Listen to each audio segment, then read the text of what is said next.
Still at paper 5.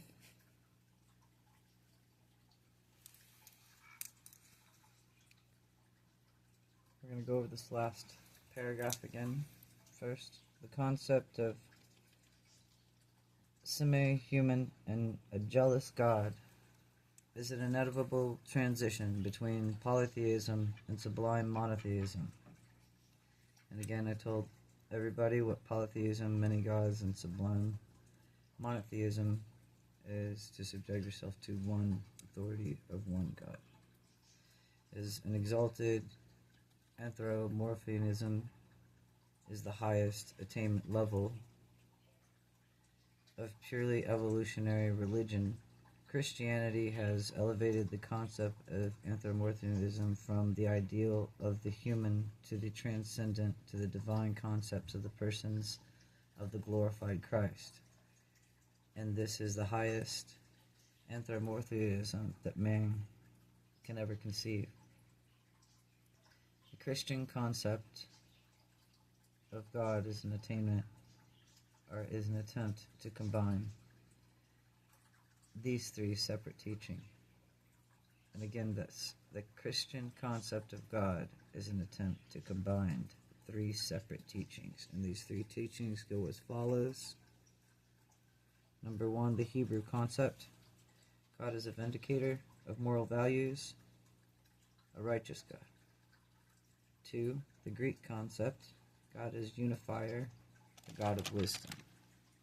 And number 3, the Jesus concept. God is a living friend, loving Father, and divine presence. It must thereof be evident that composite Christian theology encounters great difficulty in attaining consistency. This difficulty is further aggravated by the fact that the doctrines of early Christianity were generally based on the personal religious experience of three different persons: Philo of Alexandria, the Greek; Jesus of Nazareth, the Hebrew; and Paul of Tarsus, that I don't agree with, like I told you guys, of Rome in the video before, and the reasons why. And another reasons why is because he didn't even know Jesus. He wasn't around Jesus, even at the time of him walking around the Library of Alexandria, because Jesus went inside the Library of Alexandria and read everything, and he was so wise and knew about each and every single religion before he even went out to talk to all of them. It was very beautiful. He's so wise. Anyway, alright. Don't agree with the Paul of Tarsus because it was the Roman religion and the Roman Catholicism that what you know today, and your explanation of why you see Jesus, which could be misinterpreted. Just going to let you know that now. So, as Christ said, the kingdom is within us. And what did he tell you? As I got my prayer memorized, I'll say this before I start reading this part. Our Father, who art in heaven, holy be thy name. Thy kingdom come, thy will be done, on earth as it is in heaven. Give us this day our daily bread. Forgive us our trespasses, as we forgive those. Lead us not into temptation, but deliver us from the evil one. And all evil in the one that calls itself evil. For thine is the kingdom, and the power, and the glory, forever. Increasingly make us like yourself, forever, O thy Abba, the one that made us all, and is our one and all, the reason why we stand, not fail or fall. So, when you concept the original prayer, we thank you, Abba, for hearing us. And when you end it with appreciation and let him know that you love him, that is a recitement of instructions. They're the basic instructions before leaving Earth. Remember what the Holy Bible originally meant before everybody thought they were such experts at everything. It just meant basic Bible meant, everybody's Bible was their basic instructions before leaving Earth. Somehow everybody got confused when Jesus came here to teach you guys to, when you have Christ consciousness, you automatically want to do good and help and be right. And, it's normal, it's beautiful, it's positive. You stay in a positive, loving frame of mind. And you stay close to Him, not behind. Right? You don't run away from Jesus. You don't run somewhere else. You run straight towards Him, like that lady who just, in the Bible, as she ran towards Him, she grabbed His cloak and He's like, "Who touched me?" All the energy was drained from me. This lady had had years of bleeding on the inside and couldn't have children because of all the problems. Afterwards, after she had touched Jesus, not only was she healed there, but she had children later, which the Bible doesn't talk about either. But all the energy was drained from him because of such faith. He said, "You woman, you were healed by your faith and faith alone because you wanted it, just one touch, you thought would heal you, and that's you. As you think, therefore you so also in your hearts," as that also says it in the Bible. "As a man thinketh, so therefore he be in his heart also."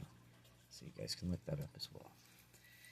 Alright, so in the study of religious life of Jesus, view him positively.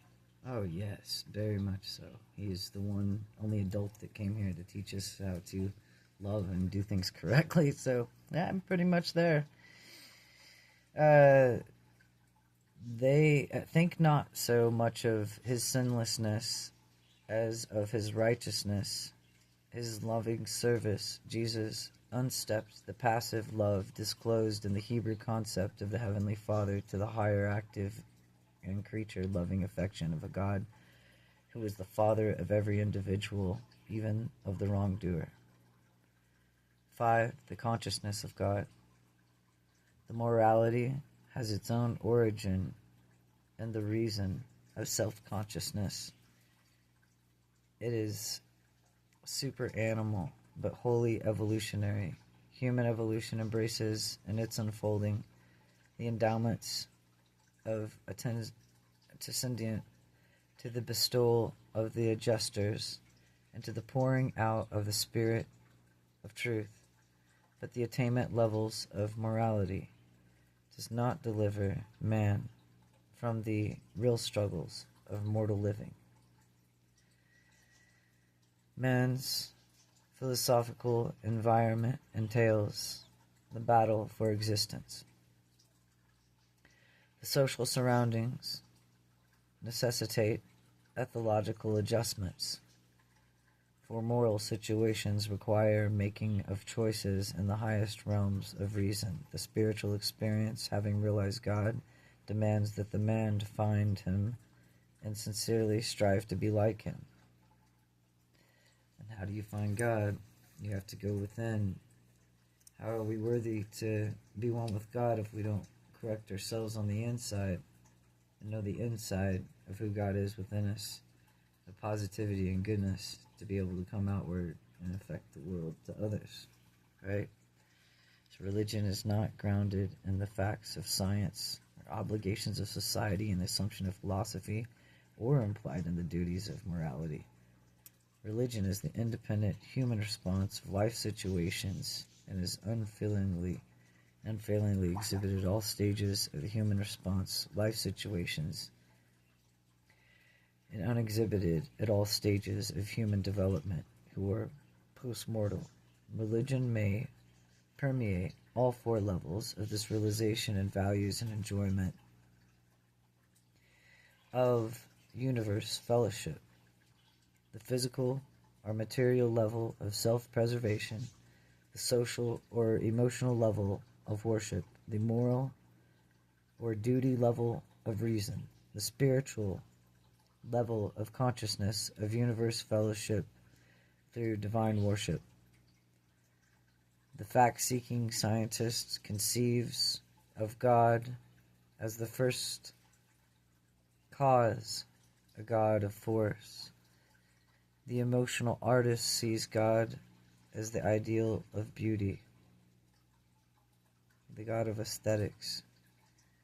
The reasoning philosopher is sometimes inherent in the posit of God and the universal and the pantheistic deity, and the religionist of faith believers in a God who fosters survival, the God in heaven, the God of love. That one could never be read enough. Moral conduct is always antecedent of evolved religion and the parts of even revealed religion, but never the whole of religion experience. Social service is such a result of moral thinking and religious living. Morality does not biologically lead to the higher spiritual realms of religious experiments. The adoration of the abstract beautiful is not the worship of God, neither is the exaltation of nature, nor is the perseverance and reverence of unity the worship of God. Revolutionary religion is the mother of the science, art, and philosophy which elevated man to the level of receptivity and revealed religion, including the bestowal of adjusters and the coming of the spirit of truth. The evolutionary picture of human existence begins and ends with religion. Albeit very differential qualities of religion, one evolutional, one biological, one revelational, and periodical. And so, while religion is normal to a natural man, it is also oppositional. Man does not have to be religious against his will. Religious experience, being essentially spiritual, can never be fully understood by the material mind. Hence, they are a function of theology and psychology of religion. The essential doctor of the human realization of God creates a paradox in the finite comprehension. It is also well nigh impossible for human and logic and finite reason to harmonize the concept of divine immanence, God within and a part of every individual, with the idea of God's transcendence, the divine domination of the universe of universes.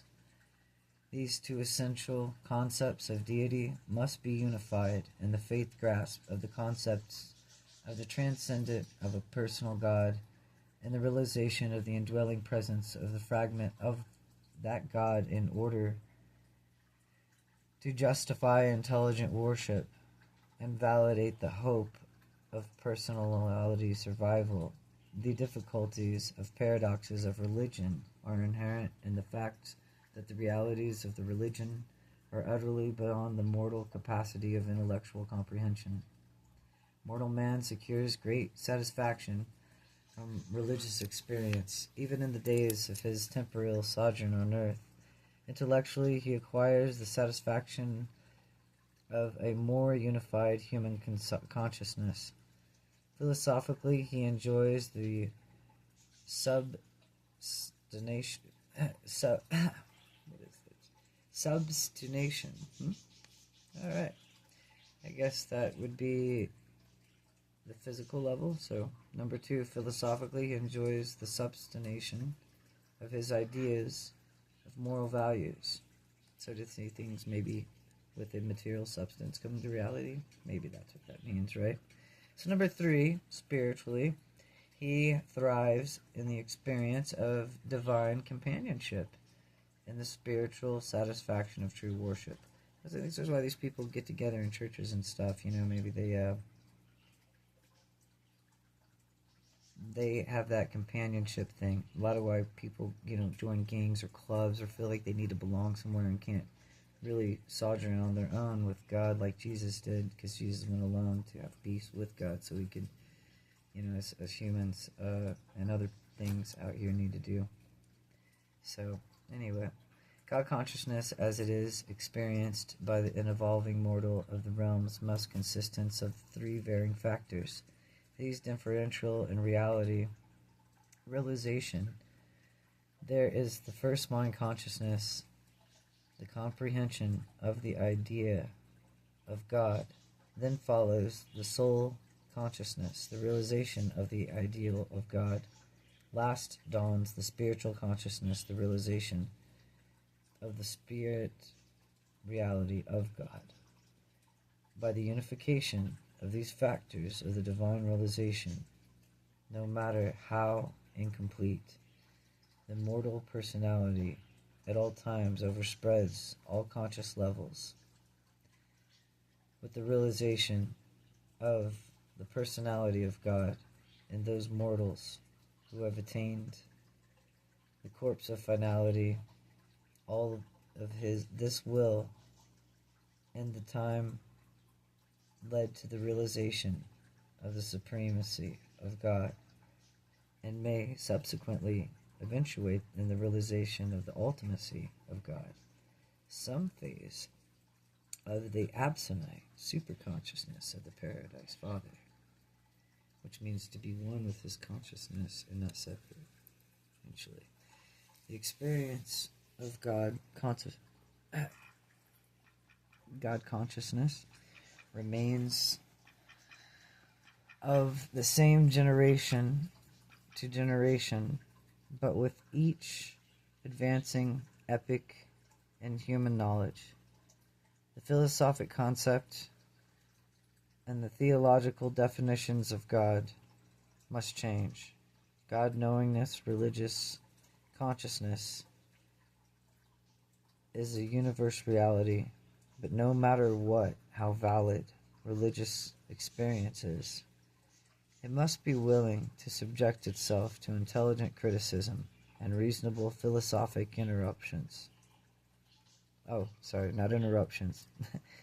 Philosophic interpretations, which is, of course, to be like putting our opinions in, but with the heart of the one who created us, right? Philosophic. It is must seeking to be a thing apart in the totality of the human experience. Eternal survival of personality is wholly dependent upon choosing of the mortal mind, whose decisions determine the survival potential of the immortal soul. When the mind believes God, and the soul knows God, and when the fostering adjuster, they all desire God, there is survival assured. Limitations of the intellect, curtailment of education, deprivation of culture, and impoverishment of social status. Even inferiority of the human standards of morality resulting from unfortunate lack of the educational, cultural, and social advantages cannot invalidate the presence of the divine spirit of such unfortunate and humanly handicapped but believing individuals. The indwelling of the mystery monitor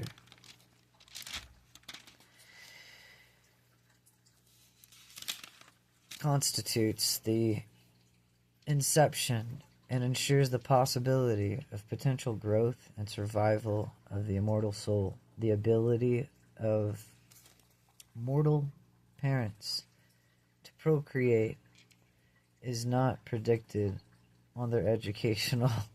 Oh, we know that for sure, don't we? Sorry, I didn't mean to laugh at that one. Just cultural, social, or economic status. This union, and we obviously know that because the economic status of Jesus wasn't super rich. Now, was it before he came here? So, anyway, and he's the Son of the living God. Okay. So the union of the parental factors But he wasn't wholly poor because, you know what I mean? Abba's with you, takes care of you, right? Under the natural conditions is quite sufficient to initiate offspring.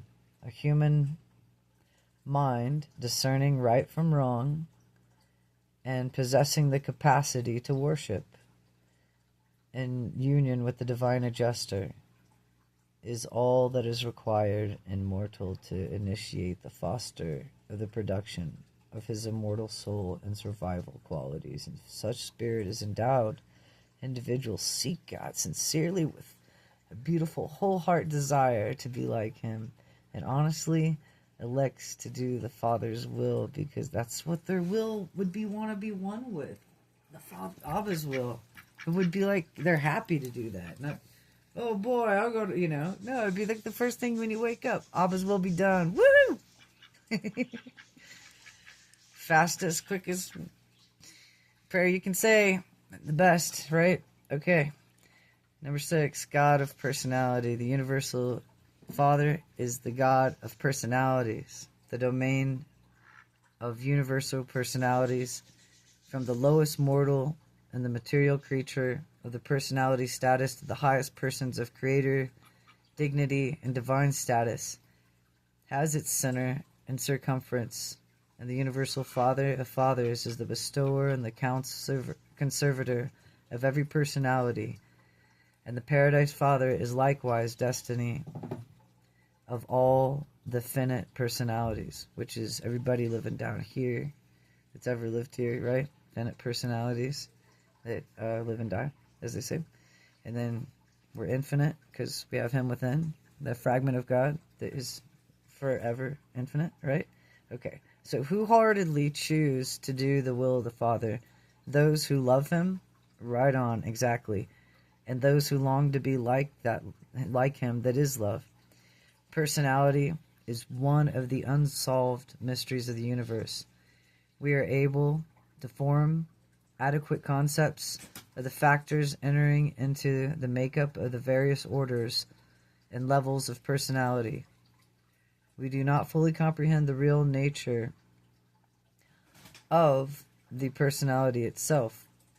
We clearly perceive the numerous factors which, when put together, constitute the vehicle of human personality. But we do not fully comprehend the nature and significance of such a finite personality.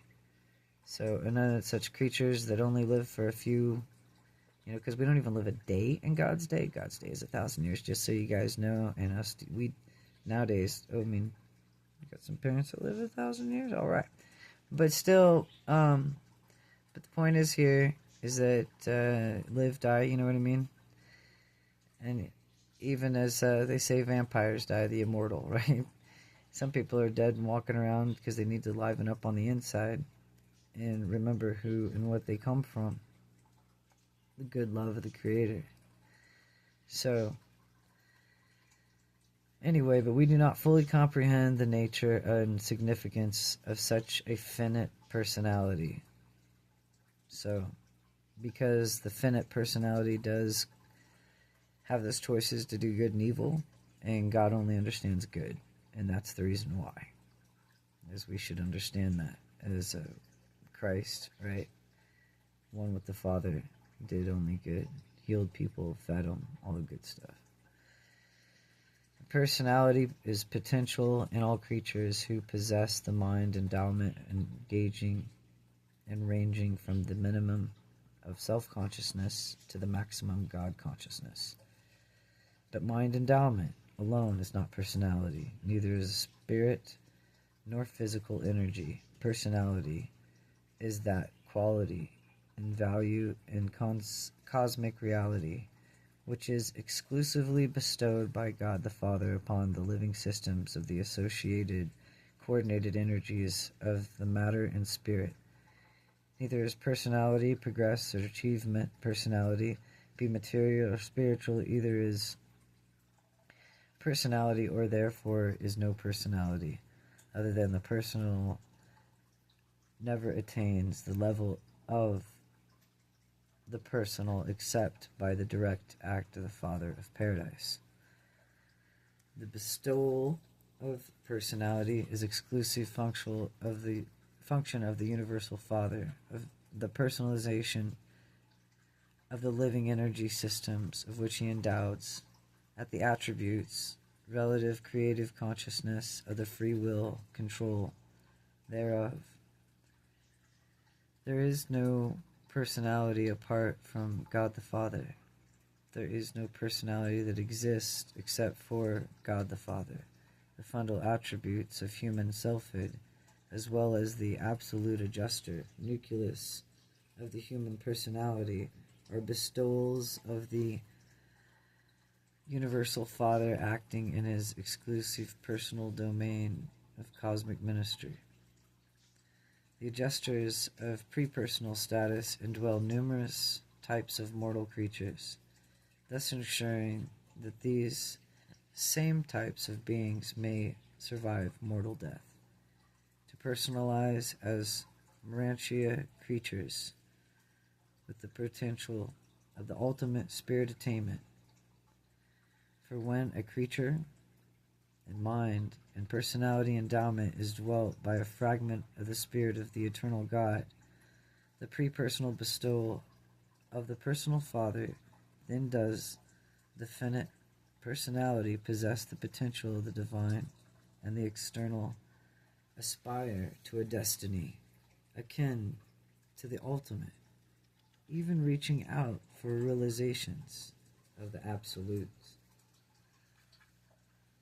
Capacity for the divine personality inherent as the prepersonal adjuster. Capacity for the human personality is potential in the cosmic mind endowment of the human being, but the experiential personality of mortal man is not observable, an active and functional reality until after the material life vehicle of the mortal creature has been touched by the liberating divinity of the Universal Father, thus launched upon the areas of experience as a self-consciousness and relativity, self-determinative and self-creative personality. The material self is truly the unqualifiably personal.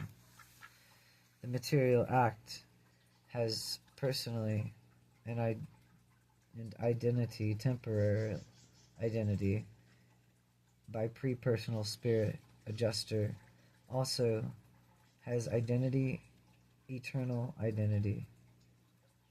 The material personality of this spirit,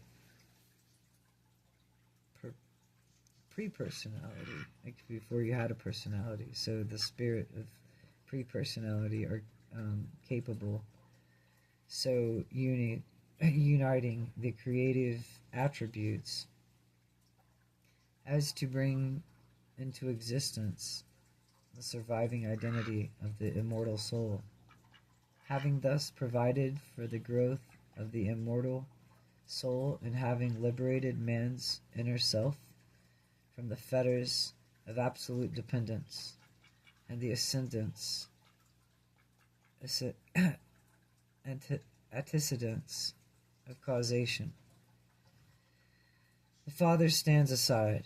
Now, man, having thus far been liberated from the fetters and causation response, at least as pertains to eternal destiny, and provision having made for the growth of the immortal self, the soul remains for man himself to do the will, the creation, or to inhibit the creation of the surviving and eternal self, which is to be for the choosing. No one, being force creator or agency in all the world universe of universes, can interfere to any with the absolute sovereignty of the mortal free will as it operates within the realms of choice regarding the eternal destiny of the personality of choosing mortal as it pertains to eternal survival. God has decreed the sovereignty of material and mortal will And that decree is absolute.